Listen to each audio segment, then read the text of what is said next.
TRS జై TRS కవితక్క గారి నాయకత్వం జై తెలంగాణ జై తెలంగాణ.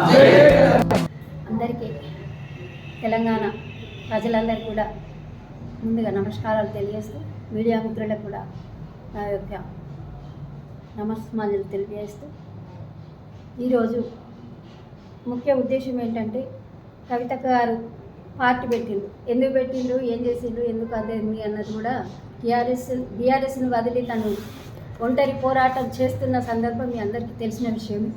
ఇవాళ కొత్తగా చెప్పాల్సిన అవసరం లేదు.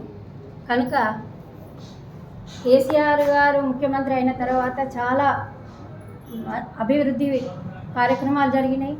తెలంగాణలో బంగారు తెలంగాణ తెస్తా అన్నారు. తెలంగాణ సాధించుకున్న తెలంగాణను తన సాధ్యమైనంత వాటికి కూడా లాక్కొచ్చి ఒక పరిపూర్ణమైన తెలంగాణను సృష్టించుకునే పరిస్థితిలో తన చుట్టూ కూడా ఒక కొంత దుష్ట శక్తులు ఆవహించి తనని డైవర్ట్ చేసి అందులో పనిచేస్తున్న కార్యకర్తలకు కానీ నాయకులకు కానీ అన్యాయం జరిగింది. మరియు ముఖ్యంగా ఏంటంటే ఉద్యమకారులను పక్కదోవన పట్టించిండు. ఉద్యమకారులు అంటేనే మీరు పక్కకు జరగండి అన్న ఒక ఉద్దేశం తీసుకొని వచ్చిండు. దాని కార్యక్రమంలో ఇవాళ తన కూతురైనటువంటి కవిత గారికి పెద్ద ఎత్తున నష్టం వాటిల్లింది. కనుక తను ధైర్యం చేసి ఒక ఆది పరాశక్తిగా ముందుకొచ్చి పార్టీ ఆవిర్భావం చేసి ఇవాళ ప్రజల్లోకి తన సమస్యలను, ప్రజలకున్న సమస్యలను ముందుకు తీసుకొస్తే పార్టీ ఉద్దేశపూర్వకంగానే తను ఒక గొప్ప శక్తిగా ఎదగాలని మేము కోరుకుంటూ ఈరోజు ప్రతి గ్రామంలో వీళ్ళనైతే మండల్లో ఎడ్యుకేటర్స్, మన జిల్లా ఎడ్యుకేటర్స్లో కూడా జెండా పండగ చేసుకోవాలి.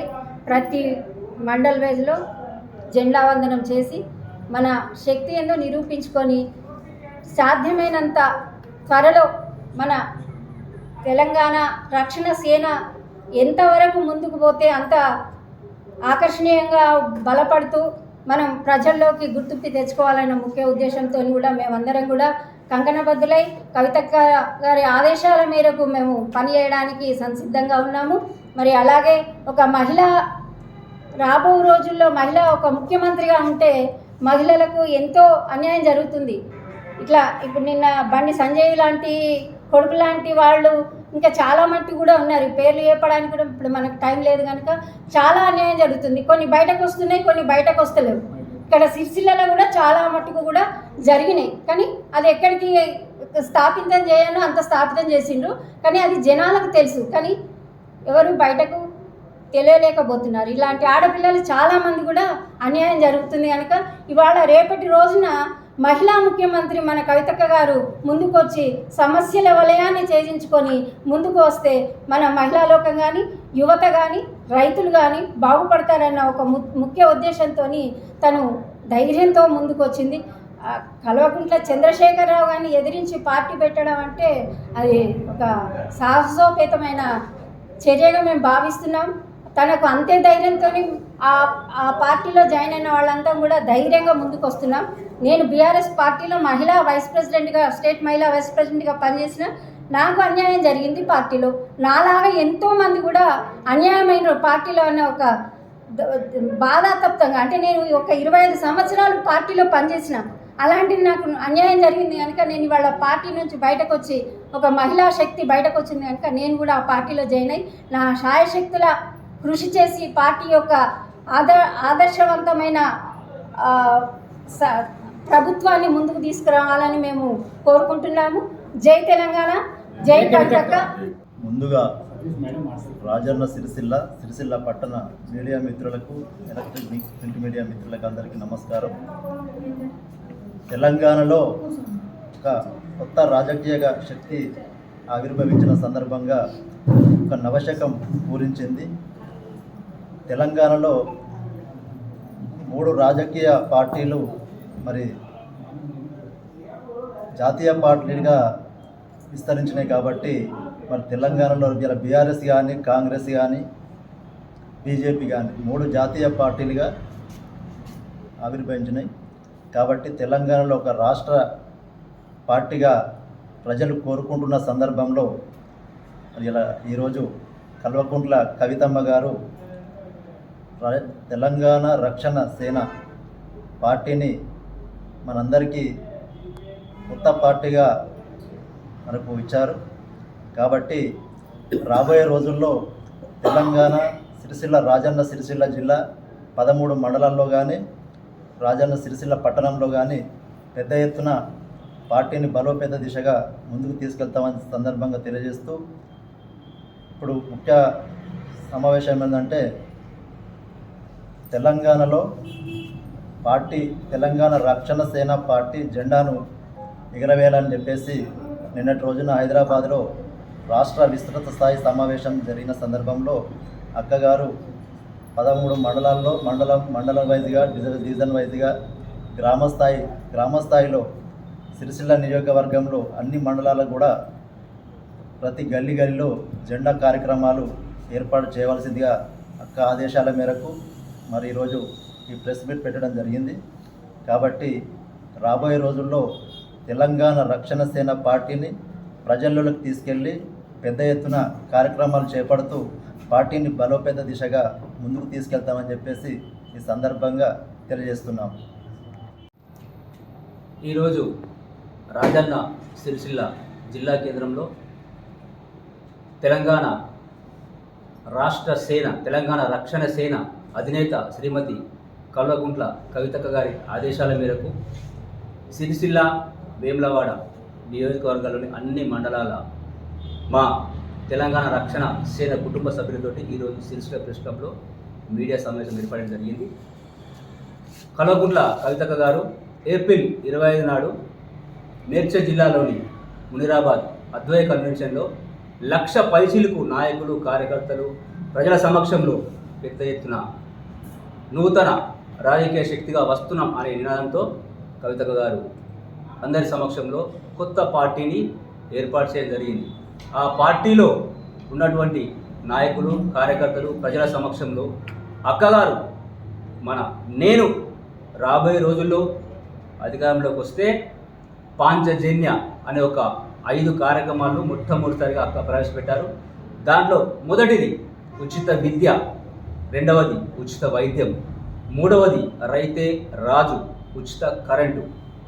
అలాగే అధికారంలోకి వస్తే యువతకు పెద్ద ఎత్తున 4 లక్షల మొదటి సంవత్సరంలోనే 4 లక్షల ఉద్యోగాలు ఒకటేసారి ఇస్తానని చెప్పి, అదేవిధంగా సామాజిక న్యాయం, ఈ 5 అంశాలతోటి కవితక్క గారు పెద్ద ఎత్తున ప్రజల సమక్షంలో రాష్ట్ర ప్రజలందరూ చూస్తుండగానే అక్క ఈ యొక్క హామీలు ఇవ్వడం జరిగింది. మనం ప్రజెంటు చూసుకున్నట్టయితే గతంలో బీఆర్ఎస్ నాయకులు కానీ ఇప్పుడున్న కాంగ్రెస్ నాయకులు కానీ 10 సంవత్సరాల కాలంలో బీఆర్ఎస్ నాయకులు ఎన్నో అమలు కానీ హామీలు ఇచ్చి రైతులను, విద్యార్థులను, నిరుద్యోగులను మోసం చేశారు. కాబట్టే కవితక్క గారు ఒక మంచి టీం తోటి, ఐఏఎస్ టీం తోటి ఒక 6 నెలల పాటు అక్క తన టీం తోటి సర్వే చేసిన తర్వాతనే ఈ 5 హామీలు నేను అమలు చేస్తా, అమలు చేయకుంటే నన్ను అమరుల స్థూపం దగ్గర కొట్టండి రాళ్ళతో అని చెప్పేసి అక్క సవాల్ విసిరారు. దీనికి అందరూ ఏకదాటిగా అక్కను సమర్థించారు. అలాగే కవితక్క గారు రాబోయే రోజుల్లో ఖచ్చితంగా ఈ రాష్ట్రంలో అధికారంలోకి వస్తారని మేము ఆశాభావం వ్యక్తం చేస్తున్నాము. గత బీఆర్ఎస్ ప్రభుత్వంలో ఉద్యోగాలు దాదాపు 1,00,000 కేసీఆర్ గారు ఇంటికి ఒక ఉద్యోగం ఇస్తా అని చెప్పేసి మోసం చేసిన విషయం వాస్తవం. కానీ కనీసం ఒక 50,000 ఉద్యోగాలు కూడా ఇవ్వలేకపోయారు.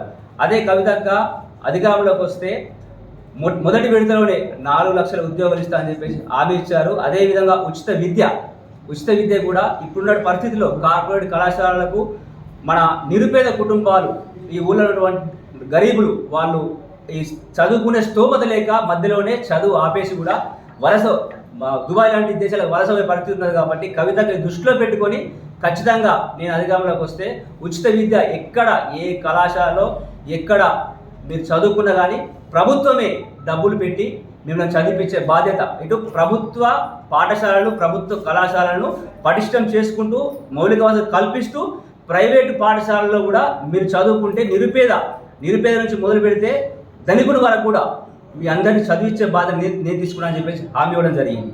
అదేవిధంగా ఉచిత వైద్యం అనేది మనకు అందరి ద్రాక్ష.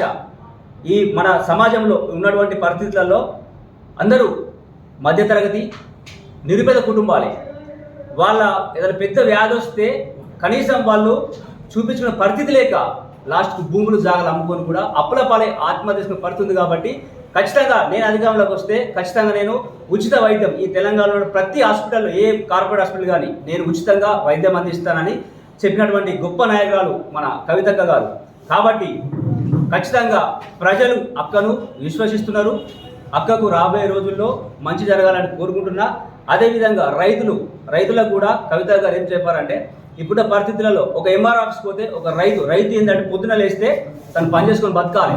అట్లాంటి వాడు చిన్న పని పడితే ఆఫీస్ చుట్టూ తిరగడం జరుగుతుంది. కాబట్టి ఒక ప్రత్యేక కౌంటర్ ఏర్పాటు చేసి ఖచ్చితంగా నేను ఆ రైతుకు ఒక ఎంఆర్ ఆఫీస్ కావచ్చు, ఆర్డీఓ ఆఫీస్ కావచ్చు, కలెక్టరేట్ కావచ్చు, ఒక ప్రత్యేక కౌంటర్ ఏర్పాటు చేసి ఒక రైతుకు ఇబ్బంది పెట్టకుండా ఖచ్చితంగా నేను అతనికి న్యాయం చేస్తానని చెప్పేసి ఒక హామీ ఇచ్చిన గొప్ప నాయకురాలు కవితక్క గారు. అలాగే ఉచిత విద్యుత్ కూడా ఇస్తానని చెప్పారు. అదే కాకుండా సామాజిక న్యాయం అంటే ఈ రాష్ట్రంలో ఉన్నటువంటి ప్రతి వ్యక్తికి అన్నీ అందాలి. ఉద్యోగ విషయాలు కావచ్చు, పాఠశాలలో కావచ్చు, ప్రతిదీ ఒకటి సమన్యాయం ఉండాలనే ఉద్దేశం కొద్ది సామాజిక న్యాయం అనే ఆ యొక్క అంశాన్ని కూడా తీసుకోవడం జరిగింది. అదేవిధంగా కవితక్క గారు విద్యార్థులకు, యువతకు, నిరుద్యోగులకు ఖచ్చితంగా రాబోయే రోజుల్లో 2 కోట్ల నుంచి 20 కోట్ల వరకు రుణాలు ఇచ్చి, ప్రభుత్వం నుంచే ఫ్రీ రుణాలు ఇచ్చి వాళ్ళకు కావాల్సినటువంటి వాళ్ళ బిజినెస్కు సహకరిస్తారని చెప్పేసి చెప్పడం జరిగింది. కాబట్టి ఇంత మంచి కార్యక్రమాలు ఏ ప్రభుత్వం ఎక్కడ తీసుకోలేదు. ఈ దేశంలో కూడా కొన్ని దేశాలనే, అది కూడా కొన్ని షరతులతో ఉన్నటువంటి ఈ ఉచిత విద్య, ఉచిత వైద్యం కొన్ని దేశాలనే జరుగుతుంది. కాబట్టి కవితక్క గారు ఈ తెలంగాణ రాష్ట్రంలో ఇంత పెద్ద గొప్ప నిర్ణయం తీసుకోవడం చాలా హర్షణీయం. అదేవిధంగా ఇప్పుడున్న ముఖ్య ఉద్దేశం ఏంటంటే, మా తెలంగాణ రక్షణ సేన ఆవిర్భవించి నెల రోజులకు వస్తున్న సందర్భంలో మేము గ్రామాన, మండలాన, ప్రతి నియోజకవర్గాల్లో మేము జెండా పండుగ కార్యక్రమం తీసుకుంటాం. కాబట్టి అందరూ మాకు చాలా మంది ఫోన్ చేస్తున్నారు. మేము అధికారంలో లేకున్నా, ప్రతిపక్షాలు ఉన్నప్పటికీ, కొత్త పార్టీ అయినప్పటికీ చాలామంది ఫోన్ చేస్తున్నారు. అన్న మీ సంక్షేమ పథకాలు బాగున్నాయి, అక్క పాంచజన్యాలు బాగున్నాయి, మేము కష్టం మీ పార్టీలోకి వస్తామని చెప్పి మాకు చెప్తా ఉంటే ఈ నెల రోజుల నుంచి తీసుకుపోతూనే ఉన్నాం. చాలామంది వందల వేల సంఖ్యలో ఈ సిరిసిల్ల నుండి ఈ ఉమ్మడి జిల్లా నుంచి చాలామంది జాయిన్ అవుతారు. ఇంకా కూడా ఫోన్ చేస్తూ ఉన్నారు. మాకు టైం లేక మేము ఇంకా ఇప్పుడు ఈ జెండా కార్యక్రమం ఉన్నారు. కాబట్టి మేము పెద్ద ఎత్తున ప్రతి జిల్లా కేంద్రంలో, సిరిసిల్ల నియోజకవర్గం కాన్స్టిట్యున్సీలో కాకుండా ప్రతి మండలాల్లో 13 మండలాలలో పెద్ద ఎత్తున మా నాయకులు, కార్యకర్తలతోటి మేము ఈ యొక్క జెండా కార్యక్రమాన్ని చేస్తామని కోరుకుంటూ ఈ అవకాశం ఇచ్చినటువంటి మీడియా మిత్రులకు, అలాగే మా తెలంగాణ రక్షణ సేన కుటుంబ సభ్యులందరికీ పేరు పేరున ధన్యవాదాలు.